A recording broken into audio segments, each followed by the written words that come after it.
में फिर से आपका स्वागत है। मुख्यमंत्री जी ने घोषणा करी है कि फीस में वृद्धि नहीं होगी। पहले पालक संघ ने इसका विरोध किया और अब स्कूल के संचालक भी मैदान में उतर आए हैं। आखिर क्या है मसला?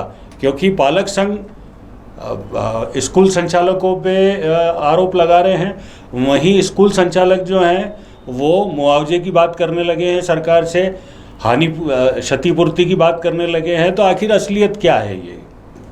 देखिए, जो मध्य प्रदेश के संदर्भ में हाई कोर्ट का स्पष्ट आदेश है कि जब तक पेंडेमिक जारी है तब तक किसी भी प्रकार की फीस वृद्धि नहीं हो सकती है जी।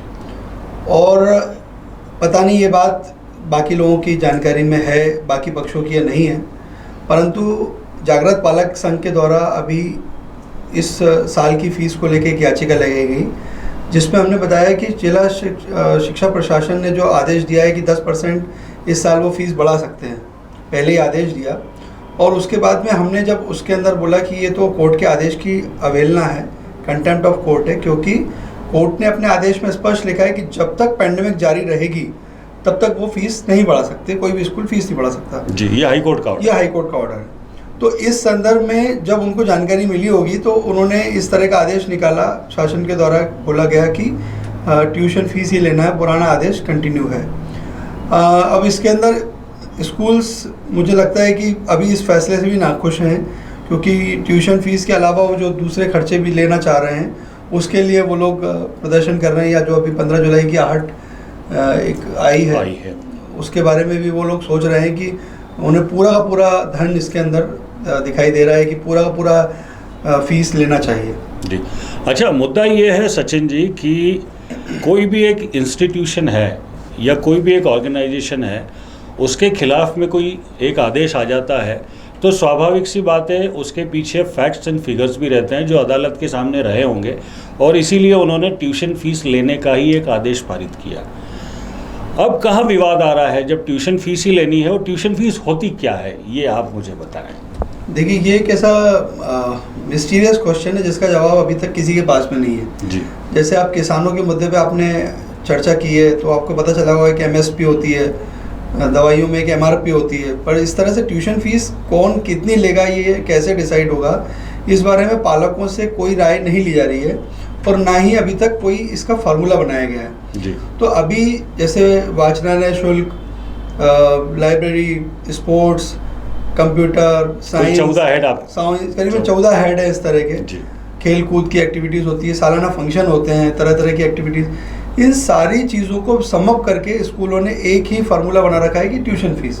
अच्छा, मतलब वो सारे कंपोनेंट जो है बेसिकली राज्य सरकार की जो आदेश था कि ट्यूशन फीस लेना, उसके पीछे उनकी कहीं ना कहीं मंशा ये रही होगी कि पेरेंट्स को कुछ राहत मिले जी। परंतु जब पूरी फीस ही ट्यूशन फीस है तो पेरेंट्स को कोई राहत ही नहीं मिली जी। तो इसमें बहुत रेयर ऐसे स्कूल हैं जिनकी ट्यूशन फीस अलग से थी, तो वो स्कूल इससे थोड़े उनको अंतर पड़ सकता है, लेकिन अधिकतर स्कूलों की हमारा सर्वे जो है 90 से 95% स्कूल जो हैं उनकी फीस पूरी ट्यूशन फीस है। और फीस रेगुलेटरी एक्ट में आप देखेंगे तो उसके अंदर क्लियरली मेंशन है कि इन हेड्स के अंदर आपको फीस बाइफरकेट करके लेनी है, अलग अलग लेनी है। परंतु दुर्भाग्य ये है कि अभी तक कमेटी ही नहीं बनी है जिसका हेड कलेक्टर होता है, जिला शिक्षा अधिकारी, एक उसके अंदर CA अपॉइंट किया जाता है। 3 साल की ये कमेटी क्यों बननी थी? देखिए, मैं आपको बताता हूँ, 2017 में फीस रेगुलेटरी एक्ट बन गया था जी। 2020 के दिसंबर में इसको लागू किया गया MP के लिए जी। उसके अंदर प्रावधान ये था कि 2020 के अंत के 3 महीने के अंदर, यानी कि दिसंबर और जनवरी 2021 और फरवरी 2021 तक, इनको 3 महीने में सभी स्कूलों को अपने पिछले 3 साल की बैलेंस शीट दे देना चाहिए थी जी। जिसके आधार पे वो CA और DEO मिलके ये डिसाइड कर दे कि किसकी फीस बढ़ेगी किसकी नहीं बढ़ेगी जी। परंतु एक भी स्कूल ने, मुझे लगता है कि ना तो कमेटी बनी, जब कमेटी नहीं बनी तो वो अपनी रिपोर्ट किसको सबमिट करेंगे, ना किसी की तरफ से कोई पहल हुई, और फीस जरूर बढ़ा दी गई 10% इस साल, जो शायद अब ऐसा लग रहा है कि वापस तो कमेटी नहीं बनना ये भी तो एक अदालत की अवमानना ही है। नहीं, ये तो इसमें अदालत का नहीं, इसमें तो राज्य सरकार की ही कहीं ना कहीं कमजोरी दिखाई दे रही है कि वो अपने बनाए गए आदेश को पालन ही नहीं करवा पा रही है। मतलब उनका पहला उद्देश्य होना था कि कमेटी बने, उसके बाद में जो प्रोसीडिंग्स है उस हिसाब से सारा काम हो, और उसमें फीस की ट्रांसपेरेंसी बने कि किसको कितनी फीस लेना अलाउड है। लेकिन अभी कुछ भी नहीं बना हुआ, सबको फ्री हैंड मिला हुआ है, सब अपने हिसाब से ट्यूशन फीस की परिभाषा बनाया जाती है। अभी मुख्यमंत्री जी ने घोषणा करी है, अब जैसा आपने बताया कि ये जो न्यायालय का आदेश था ये तो पिछले वर्ष ही आ चुका था, और उसी चीज़ को बोलते हुए माननीय मुख्यमंत्री जी ने घोषणा करी है कि कोई फीस नहीं बढ़ाएगा। न्यायालय के आदेश के 1 साल बाद ये घोषणा क्या इस पे क्या बोले? नहीं, इसमें मतलब जब उनको पूरा कंफर्म हो गया, मुझे लगता है कि भाई फीस तो बढ़ ही नहीं सकती, क्योंकि पहले से लिखा हुआ, तो उन्होंने इस मौके को राजनीतिक एक अवसर समझा, जैसे कि अक्सर इंदौर में किया जाता है, अभी भी किया गया है पेरेंट्स के साथ में। तो राजनीतिक लाभ लेने की मंशा से उन्होंने घोषणा कर दी कोई फीस नहीं बढ़ाएगा, ट्यूशन फीस ली जाएगी और इस पर सख्त कार्रवाई की जाएगी, जबकि ये तो ऑलरेडी आदेश पहले से ही एग्जिस्टेंस में है। अब अगर इसको चलिए एक राजनीतिक परिदृश्य से देखा जाए या राजनीतिक इच्छा से उसके देखा जाए, लाभ लेने के लिए देखा जाए, ठीक है, एक मान भी लिया हमने, लेकिन स्कूल संचालकों का विरोध क्या जायज़ है? जायज़ नहीं, मुझे तो ऐसा लगता है कि ये एक तरीके का वॉलीबॉल फुटबॉल जैसा चल रहा है कि मतलब स्कूल की नीतियों का तो एक अलग विषय है, लेकिन राज्य सरकार की भी एक मंशा नहीं है कि तरीके से एक व्यवस्था बनाई जाए। शिकंजा कसना तो बहुत दूर की बात है, कम से कम 1000 के करीब एप्लीकेशंस इस पूरे सत्र में गई हैं, शिकायतें गई हैं, एक सिंगल स्कूल पर भी कोई कार्रवाई नहीं हुई। मैं आपके माध्यम से बहुत जिम्मेदारी से कहना चाहता हूँ कि एक सिंगल स्कूल के ऊपर भी अगर तथ्यात्मक रूप से सर्वे करने के बाद में कार्रवाई कर दी होती तो बाकी बहुत सारे स्कूलों को इससे सबक मिलता कि ये भी संभव है। पेरेंट्स ने पागलों की तरह प्रदर्शन किया है, जिला शिक्षा अधिकारी, जॉइंट डायरेक्टर एजुकेशन, कलेक्टर, सांसद, विधायक, महापौर, शिक्षा मंत्री, मुख्यमंत्री, मतलब मैं समझता हूँ कि कोई एमपी में एक भी ऐसी पोस्ट नहीं बची जिसके पास में वो लोग नहीं गए हैं, परंतु एक व्यक्ति को राहत नहीं मिली। मतलब कितना दुखद पहलू है कि हम लोकतंत्र की दुहाई देते हैं, जनता सारी की सारी प्रताड़ित है, परेशान है, सबके घरों में या तो कोरोना से मौतें हुई हैं या फिर आर्थिक रूप से आदमी की मृत्यु हुई है, परंतु कोई राहत नहीं है, और सबसे बड़ी बात है कि न्याय भी नहीं मिला। मतलब एक इमोशनल राहत तो बात की बात है, जो उसका हक है वो भी उसको नहीं मिला। अब जितने शैक्षणिक संस्थान हैं 15 जुलाई से ऑनलाइन क्लासेस भी बंद करने की बात कर रहे हैं। मेरा ये कहना है कि एक मुद्दा और समझ में नहीं आता है कि बच्चों से ट्यूशन फीस के नाम पे पूरी फीस भी ली जा रही है। अगर शिक्षकों का वेतन देखा जाए तो आधा अधूरा दिया जा रहा है, अगर उनकी ऑपरेशनल कॉस्ट दी जाए क्योंकि स्कूल चल नहीं रहे हैं तो वो भी कम है। तो ये क्षतिपूर्ति की मांग क्यों? ये सवाल का जवाब मैं आपसे निवेदन करूँ अगली बार जब वो आए उनके प्रतिनिधि तो उनसे करें, क्योंकि ये नहीं, स्कूलों से हमने बात करने की कोशिश करी, लेकिन कोई भी कैमरे के सामने आना नहीं चाहता है। क्या कारण? नहीं, उनके देखिए, उनको एक गाइडलाइन, उनकी एक संस्था है जो उनको गवर्न करते हैं, उन्होंने उनके इतने सारे अधिकार उन संस्था के अंदर निहित किए हुए हैं। चूँकि पालक समाज बिखरा हुआ था अपनी व्यस्तताओं के कारण, और कोई ऐसा एजेंडा नहीं था आज तक, अभी भी उन्होंने सोचा नहीं था कि इस तरह की कोई मुसीबत आएगी।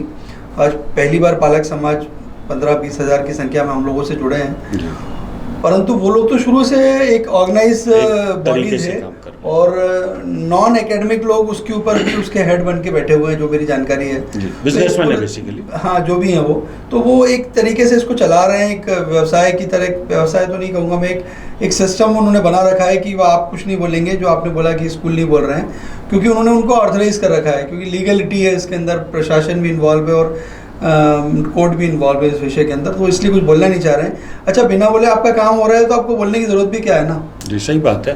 एक सचिन जी, एक सवाल और, कितने ही आदेश हैं, फी रेगुलेटरी एक्ट भी आ गया, ये इम्प्लीमेंट क्यों नहीं हो पा रहा है? पहली बात मैं आपको बोलता हूँ, ये जो आपने लाइन बोली, ये पूरे 1 साल में हमने सैकड़ों हजारों बार सुनी कि सीबीएसई पे हमारा कंट्रोल नहीं है, सीबीएसई स्कूल पे हमारा कंट्रोल नहीं है। ये बात कलेक्टर ने कही है, ये बात जिला शिक्षा अधिकारी ने कही है। सीबीएसई तो एक पैटर्न है। ये बात जॉइंट डायरेक्टर ने भी, संयुक्त संचालक शिक्षा विभाग ने भी कही है जी। लेकिन जब बात आती है कि कुछ बच्चों के पेरेंट्स जिनकी मृत्यु हुई जी, उनको माननीय सांसद महोदय द्वारा कहा गया कि इनकी फीस हम भरेंगे। जी।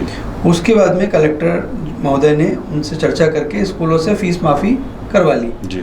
तो फिर कलेक्टर ने किस अधिकार से उन स्कूलों से फीस माफ़ी करवाई, ये भी एक सोचने का विषय है। जी। जब आपके अंडर में वो स्कूल है ही नहीं है तो आप उनसे किस तरीके से, अभी सीएम साहब फिर किस अधिकार से उनको आदेश दे रहे हैं अगर उनके अंडर में नहीं है तो? जी। ये भी सोचने का विषय है। या तो वो आपकी सीमा में आते हैं या फिर नहीं आते हैं। कभी खुशी कभी गम नहीं हो सकता। जितना मैं जानता हूँ, हाँ, जितना मैं जानता हूँ, फी रेगुलेटरी एक्ट जो है वो सीबीएसई और एमपी बोर्ड दोनों पे ही लागू है, अशासकीय स्कूल। लेकिन ये इस तरह का स्टेटमेंट, ये कंफ्यूजन है या क्रिएट किया जा रहा है? नहीं, ये एडवांटेज दिया जा रहा है कि अभी राम नाम की लूट है, जितना लूट सके तो लूट, और उसके बाद में तो, क्योंकि ये इसलिए भी दिखाई देता है क्योंकि 2017 में सीबीएसई के और अशासकीय शासकीय स्कूलों के लिए रेगुलेटरी एक्ट बन गया था। जी। उसमें एक प्रावधान था कि आपको पिछले 3 साल की बैलेंस शीट देनी है। जी, जिसकी कमेटी अभी तक नहीं बनी है। तो 17 में अगर लागू कर देते तो 14, 15 और 16 की आपको शीट देनी पड़ती, बैलेंस शीट, जो आपके मुकम्मल अकाउंट्स नहीं थे। जी। जी। तो आपको 3 साल का समय दिया गया, 17, 18, 19, 20 का समय दिया गया, 20 में जाके उसको एक्टिवेट किया। जी। ताकि आपको 18 बुक्स लिखने का समय मिले। वो दिया गया या उनको मिल गया, सरकारी भी बदली, दूसरी सरकार भी आई, अपन एक सरकार के बनाना 1.5 साल दूसरी सरकार भी रही, पर किसी में इतनी इच्छा शक्ति नहीं थी कि वो देखो समझ के और लागू कर सके। अब बन गया है, लागू हो गया है, तो अब कमेटी नहीं बन पा रही है। जी। और फिर उसके बाद में कलेक्टर बोलते हैं या शिक्षा अधिकारी बोलते हैं कि मेरे पास में सैकड़ों पेरेंट्स रिकॉर्डिंग भेजते हैं कि साहब ये साहब ऐसी बात कर रहे हैं शिक्षा अधिकारी की, मेरे उसमें नहीं आता है, आपको फीस तो भरनी पड़ेगी, नहीं तो सरकारी स्कूल में डाल दीजिए। पर हम उनको इसलिए कहीं पे वायरल नहीं करते कि हमको पद का सम्मान है, हम उनको जगाना चाहते हैं। भैया हम उनकी जगह बैठ के थोड़ी न्याय करेंगे। हम चाहते हैं कि अब आप एक बात और जोड़ना चाहता हूँ कि इतना दुखद रहा है कि 1 साल के अंदर 2-2, 3-3 शिक्षा अधिकारी बदल गए। एक व्यवस्थित आदमी को फुल टाइम चार्ज नहीं दिया जा रहा है। जो कलेक्टर, जो अपर कलेक्टर हैं, कहीं के एसडीएम है, उनको अतिरिक्त प्रभार दिया गया। मतलब हाँ, वैसे ही लोड उनके पास ज्यादा है तो ये मुद्दा उनके लिए बहुत छोटा, स्वाभाविक सी बात है। तो इस कारण से ये मुद्दा, मतलब बोले मैं वहाँ पे आता ही नहीं हूँ, मैं मिलता ही नहीं हूँ, जितनी बार जाओ तो बोले आप छोड़ दीजिए, ऑफिस में जो होगा एप्लीकेशन ले लेगा। अभी हमने मान्यता के विषय पे एक स्कूल की इतनी बड़ी कंप्लेंट की, आज तक कोई रिएक्शन नहीं। मतलब कुल मिला के ये है कि कार्रवाई नहीं हो रही है, जिम्मेदार अधिकारी वहाँ पे मौजूद नहीं है, इस कारण से दिक्कतें आ रही है। ये जो 15 तारीख से स्कूल संचालक जो हैं ये कह रहे हैं कि हम ऑनलाइन शिक्षा भी बंद कर, क्या ये जायज़ है, हाँ या ना?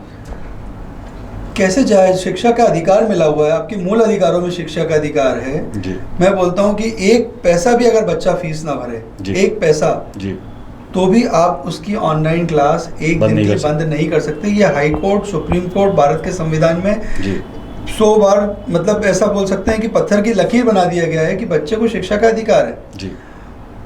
आप सहमत होंगे मेरी एक बात से कि पिछले वर्ष भी राइट टू एजुकेशन के तहत एक भी एडमिशन नहीं हो पाया। जी। उसका भी इनको एडवांटेज मिला है, लेकिन उसके बारे में ये लोग नहीं बोलेंगे क्योंकि वो एक फ़ायदा है इनके लिए कि अधिक एडमिशन हो पाए, या इनको पढ़ाने नहीं पड़ा कम फीस वाले बच्चों को। तो इसका मतलब ये हो गया कि हमारे देश में सारी इंडस्ट्री फ़ायदे और नुकसान के आधार पर चलेगी, संवैधानिक व्यवस्था का मान नहीं है। जी। कुल मिला के 15 जुलाई से जो प्रस्तावित हड़ताल या कहें ऑनलाइन क्लासेस पे बंदिश लगाने की बात स्कूल संचालक कर रहे हैं, वो कहीं ना कहीं नूरा कुश्ती ही दिखाई दे रही है। सचिन जी, एक्सपोज लाइव से बात करने के लिए बहुत बहुत धन्यवाद। Thank you.